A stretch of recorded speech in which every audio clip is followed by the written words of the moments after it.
मेरे भाई बहनों, जय मसीह की। आज हम लोग मलाकी की पुस्तक का अध्ययन करने जा रहे हैं। मलाकी की पुस्तक बाइबल के पुराने नियम के सबसे आखिरी पुस्तक है और उसके बाद में नए नियम का शुरुआत होती है। और मलाकी की पुस्तक के बाद 400 साल तक परमेश्वर ने इजराइलियों से कोई बातें नहीं की। 400 साल तक बातें क्यों नहीं की, ये एक सवाल है।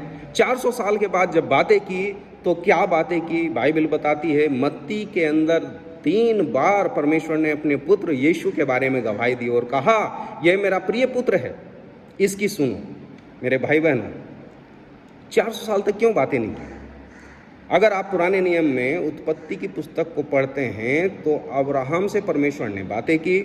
उसे कहा कि मैं तेरे वंश को आकाश के तारों के समान और समुंदर के बालू के किनकों के समान बना दूंगा। लेकिन अब्राहम और उसकी पत्नी बड़े बुद्धिमान थे और उन्होंने हाजिरा के साथ शादी की और हाजिरा से एक बच्चा हुआ, इस्माइल। जब उसका जन्म हुआ उस समय अब्राहम की उम्र 86 वर्ष की थी और 13 साल तक परमेश्वर ने कोई बातें नहीं की। और जब बातें की तो उस वक्त अब्राहम की उम्र 99 वर्ष की थी। जो लोग परमेश्वर की बात को नहीं मानते, विश्वास नहीं करते, परमेश्वर उनसे बातें करना छोड़ देता है। यही कारण था मलाकी के 400 साल तक परमेश्वर ने कोई बातें नहीं की। मलाकी की पुस्तक को लिखने का उद्देश्य ये था कि उस वक्त के लोग, यहाँ तक कि याजक और जनसाधारण, सब लोग लापरवाह थे। अपने हरेक दैनिक उपासना के बारे में, परमेश्वर के कार्यों के बारे में बड़े लापरवाह थे और विश्वास योग्य नहीं थे। परमेश्वर चाहता था कि वो लोग विश्वास योग्य बने। और मलाकी का मतलब क्या है? मलाकी का मतलब है दूत, मैसेंजर। मेरे भाई बहन, परमेश्वर के नाना प्रकार के दूत बाइबल में आप पढ़ेंगे। और परमेश्वर ने अपने पुत्र के जन्म के बारे में किस दूत को भेजा? वो प्रधान स्वर्गदूत था, प्रधान स्वर्गदूत जिब्राइल, फरिश्ता। लेकिन मैं आपको बताना चाहता हूँ, प्रभु यीशु मसीह दोबारा आने वाला है और अब वो किसी दूत का, स्वर्गदूत का, प्रधान स्वर्गदूत का, किसी का इस्तेमाल नहीं करेंगे। आज वो इस्तेमाल सिर्फ आपका करेंगे। क्यों करेंगे? क्योंकि बाइबल बताती है, 2 कुरिन्थियों 5 अध्याय के अंदर और 20 वचन में ऐसा लिखा है, हम मसीह के राजदूत हैं। मेरे भाई बहनों, आप और मैं, हम लोग मसीह के राजदूत हैं। मानो परमेश्वर हमारे द्वारा विनती कर रहा है। हम मसीह की ओर से निवेदन करते हैं कि परमेश्वर के साथ मेल मिलाप कर लो। हम मसीह के राजदूत हैं। मेरे भाई बहनों, हम अपने कार्य के प्रति वफादार रहें। जो कार्य प्रभु ने हमें सौंपा है उस कार्य को हम करते रहें। और बाइबल में मलाकी के अंदर 3 बार दूत शब्द का इस्तेमाल हुआ है और जो पहला शब्द इस्तेमाल आया है वो है 2 अध्याय के 7 वचन में। यहाँ लिखा है, क्योंकि याजक को चाहिए कि वे अपने होठों के द्वारा ज्ञान की रक्षा करें और लोग उसके मुंह से व्यवस्था पूछें, क्योंकि वह सेनाओं के यहोवा का दूत है। मेरे भाई बहनों, याजकों को चाहिए कि अपने होठों से ज्ञान की रक्षा करें। वो तो यहोवा का दूत है।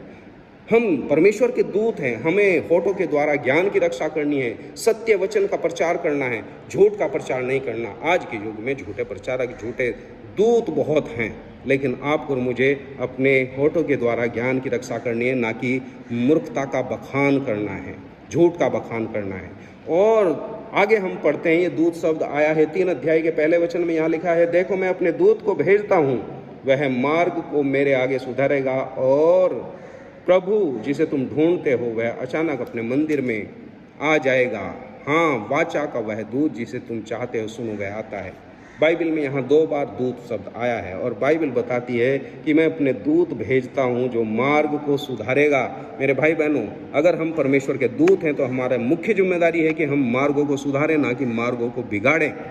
शैतान का काम मार्गों को बिगाड़ना है और प्रभु के लोगों का, प्रभु के दूत का कार्य है उसको सुधारना।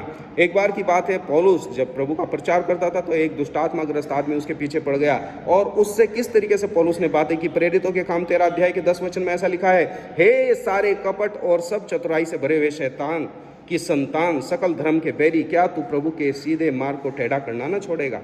मेरे भाई बहनों, वो शैतान का काम है परमेश्वर के कार्य को, परमेश्वर के मार्गों को टेढ़ा करना, लेकिन हम लोगों का कार्य उसको सुधारना है, ना कि बिगाड़ना। और प्रभु चाहता है कि हम प्रभु के कार्य को सुधारें। आज हम देखेंगे मलाकी के अंदर परमेश्वर ने उल्हाने दिए, 6 बार उल्हाना दिया। बाइबल के अंदर ये सवालों की किताब है, जगह जगह सवाल करते हैं परमेश्वर से। और पहला उल्हाना और पहला सवाल हम पढ़ेंगे। मलाकी 1 अध्याय के 2 वचन में लिखा है, यहोवा यह कहता है, मैंने तुमसे प्रेम किया और तुम पूछते हो कि किस बात में हम तूने किस बात में हमसे प्रेम किया।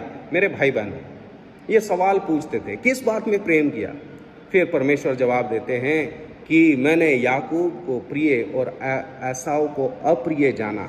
बाइबल बताती है किस तरीके से परमेश्वर ने याकूब से प्रेम किया। हम लोग बिल्कुल याकूब हैं, हमारे अंदर वही याकूब के अडंगा मारने वाले लक्षण हैं, लेकिन उसी एक कोख के अंदर याकूब था, उसी एक कोख के अंदर एसाव था।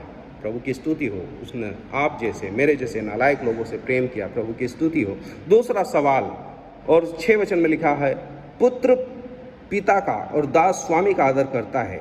यदि मैं पिता हूँ तो मेरा आदर कहाँ है? यदि मैं स्वामी हूँ तो मेरा भय मानना कहाँ है? सेनाओं के यहोवा, तुम याजकों से जो मेरे नाम का अपमान करते हो यह बात पूछता है, परंतु तुम पूछते हो हमने किस बात में तेरे नाम का अपमान किया है। दूसरा सवाल, किस बात में अपमान किया है? और परमेश्वर बताते हैं कि तुम लंगड़े, लूले, अंधे जानवरों को लाते हो, क्या ये मेरा अपमान नहीं? तुम अब किसी हाकिम के पास ऐसी भेंट ले जाओ तो क्या वो ग्रहण करेगा? मेरे भाई बहनों, परमेश्वर कितना दयालु परमेश्वर है, लेकिन उसके साथ में कैसा अपमान का व्यवहार करते हैं। क्या हम अपने किसी दोस्त के या बॉस के पास में सड़े हुए आम ले जा सकते हैं? नहीं ले जा सकते, लेकिन परमेश्वर के लोग आज ऐसा करते हैं। तीसरी बात हम पढ़ते हैं 2 अध्याय और उसके 7 वचन में ऐसा लिखा है। हम पढ़ेंगे 2 अध्याय और उसका 13 वचन में। तीसरी बात, फिर तुमने यह दूसरा काम किया, तुम यहोवा की वेदी को रोने वालों और आहें भरने वालों के आंसुओं से भिगो दिया है, यहाँ तक कि वह तुम्हारी भेंट की ओर दृष्टि तक नहीं करता, न प्रसन्न होकर उसको तुम्हारे हाथ से ग्रहण करता है। तुम पूछते हो ऐसा क्यों? ये तीसरा सवाल है, ऐसा क्यों? क्योंकि तुम लोग आपस में अपने जीवन साथी के साथ वफादार नहीं रहे। और फिर हम पढ़ते हैं चौथी बात, उसका 17 वचन में, तुम लोगों ने अपने बातों से यहोवा को उकता दिया है, तो भी पूछते हो हमने किस बात में उकता दिया है? इसमें कि तुम कहते हो जो कोई बुरा करता है वह यहोवा की दृष्टि में अच्छा लगता है और ऐसे लोगों से प्रसन्न रहता है, और यह कि न्यायी परमेश्वर कहाँ है। ये चौथी बात है, न्यायी परमेश्वर कहाँ है। सवाल के ऊपर सवाल। और 5वां हम लोग पढ़ेंगे और उसका 3 अध्याय और उसका 8 वचन में ऐसा लिखा है, क्या मनुष्य परमेश्वर को धोखा दे सकता है? पर देखो तुम मुझे धोखा देते हो और तो भी पूछते हो हमने किस बात में तुझे लूटा है? दशमांश और उठाए जाने की भेंटों में। बाइबल का परमेश्वर कहता है कि तुम मुझे लूटते हो और फिर भी पूछते हो किस बात में लूटा है? धोखा देते हो। मेरे भाई बहनों, ये उस समय के लोग थे जो परमेश्वर को उसका हक नहीं देते थे और चोरी करते थे। फिर हम लोग आखिरी बात देखेंगे और उसका 3 अध्याय उसका 13 वचन में ऐसा लिखा है, यहोवा यह कहता है तुमने मेरे विरुद्ध ढिठाई की बातें कही है, परंतु तुम पूछते हो हमने तेरे विरुद्ध क्या कहा है? क्या कहा है? और 14 वचन का जवाब है, तुमने कहा है कि परमेश्वर की सेवा करना व्यर्थ है। मेरे भाई बहनों, परमेश्वर की सेवा करना व्यर्थ बताते हैं। ये 6 बार परमेश्वर ने उल्हाना दिया, 6 बार सवाल हैं। आज हम लोग पढ़ते हैं बाइबल के अंदर, यहाँ बड़ी बड़ी प्रतिज्ञाएं मलाकी के अंदर हैं, जिनमें सबसे प्यारी प्रतिज्ञा है जो आज के युग के लिए है, क्योंकि मैं यहोवा बदलता नहीं, इस कारण हे याकूब की संतान तुम नाश नहीं हुए। 3 अध्याय के 6 वचन में। फिर अगली जो प्रतिज्ञा है वो 3 अध्याय के 10 वचन में है, सारे दशवांश भंडार में ले आओ, मेरे भवन में भोजन वस्तु रहें। और सेनाओं का यहोवा यह कहता है कि ऐसा करके मुझे परखो, मैं आकाश के झरोखे तुम्हारे लिए खोलकर तुम्हारे ऊपर अपरंपार आशीष की वर्षा करता हूँ कि नहीं। ये दूसरी प्रतिज्ञा है। और तीसरी प्रतिज्ञा बड़ी जबरदस्त है जो धार्मिकता के युग के बारे में है, और 4 अध्याय के 2 वचन में लिखा हुआ है, परंतु तुम्हारे लिए जो मेरे नाम का भय मानते हो, धर्म का सूर्य उदय होगा, उसकी किरणों के द्वारा तुम चंगे हो जाओगे और तुम निकल कर पाले हुए बछड़ों के समान कूदोगे फांदोगे। और जो परमेश्वर का भय मानते हैं उनके लिए बड़ी जबरदस्त प्रतिज्ञा है। 3 अध्याय के 16 वचन में यहाँ लिखा है, तब यहोवा का भय मानने वालों ने आपस में बातें की और यहोवा ध्यान धरकर उनकी सुनता था, और जो यहोवा का भय मानते और उसके नाम का सम्मान करते थे उनके स्मरण के निमित्त उनके सामने एक पुस्तक लिखी जाती थी। बाइबल बताती है परमेश्वर ध्यान धरकर उनकी सुनता था। मेरे भाई बहनों, बाइबल बताती है, 1 पतरस 1 अध्याय के 12 वचन में ऐसा लिखा है, और इन बातों को स्वर्गदूत भी ध्यान से देखने की लालसा रखते हैं। ध्यान से देखते हैं, आप जो कहते हैं, आप जो बोलते हैं, आप जो करते हैं, परमेश्वर उसका रिकॉर्ड रखता है, ध्यान से सुनता है। स्वर्गदूत भी ध्यान से सुनते हैं। मेरे भाई बहनों, प्रभु आप लोगों को आशीष दे। बस एक ही बात का ध्यान रखिएगा, हम मसीह के राजदूत हैं। आज परमेश्वर किसी दूत का इस्तेमाल नहीं करेगा, आज परमेश्वर आपका इस्तेमाल करेगा। प्रभु जल्दी आने वाला है। हम लोगों को मलाकी की पुस्तक का अध्ययन करना है। प्रभु आप लोगों को बड़ी आशीष दे और उन लोगों से बातें करना छोड़ देता है जो उसकी बात नहीं मानते।